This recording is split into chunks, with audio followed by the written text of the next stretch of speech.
In a major test of the US-brokered ceasefire in Gaza, both Israel and Hamas have reaffirmed their commitment to the fragile deal, despite a deadly weekend that left 2 Israeli soldiers and dozens of Palestinians dead. This marks the first real challenge to the truce since it was signed, as tensions flare once again across the battered enclave. The Israel Defense Forces confirmed that 2 of its soldiers, Major Yaniv Kula and Staff Sergeant Itai Yavitz, were killed in Gaza after an attack allegedly carried out by Hamas. In response, Israel launched a series of airstrikes across multiple areas of the territory, killing at least 44 people. According to hospital officials in Gaza, Hamas and its military wing, the Al-Qassam brigades, denied responsibility for the attack and reiterated their commitment to the ceasefire, saying they did not authorize any assaults on Israeli troops. The incident came just as key U.S. envoys, including Jared Kushner and Steve Witkoff, were set to arrive in the region to oversee the next phase of the peace agreement. Vice President J.D. Vance is also expected to lead a delegation to Israel this week, signaling Washington's ongoing push to stabilize the situation.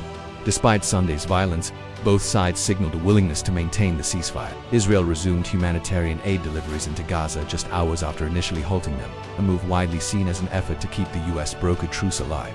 However, pressure is mounting on Israeli Prime Minister Benjamin Netanyahu from far-right members of his coalition, who called the continuation of aid a shameful backdown. Meanwhile, in southern Gaza, Israeli officials accused Hamas of attacking their forces with rocket-propelled grenades and sniper fire. In Raif claims Hamas denies. The group insists it remains committed to the ceasefire throughout all areas of the Gaza Strip. Since the truce began, Hamas has launched what it calls a security campaign targeting collaborators and rival groups, sparking internal clashes and public executions in several areas, deepening the instability.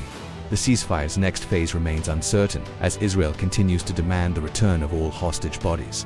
So far, Hamas has returned 12 of the 28 bodies, but the Raif border crossing remains closed pending further negotiations. As both Israel and Hamas stand by their commitments, at least publicly, the ceasefire's future may depend on whether the violence can truly be contained. For now, the US-brokered peace deal holds, but the region remains one spark away from another deadly escalation.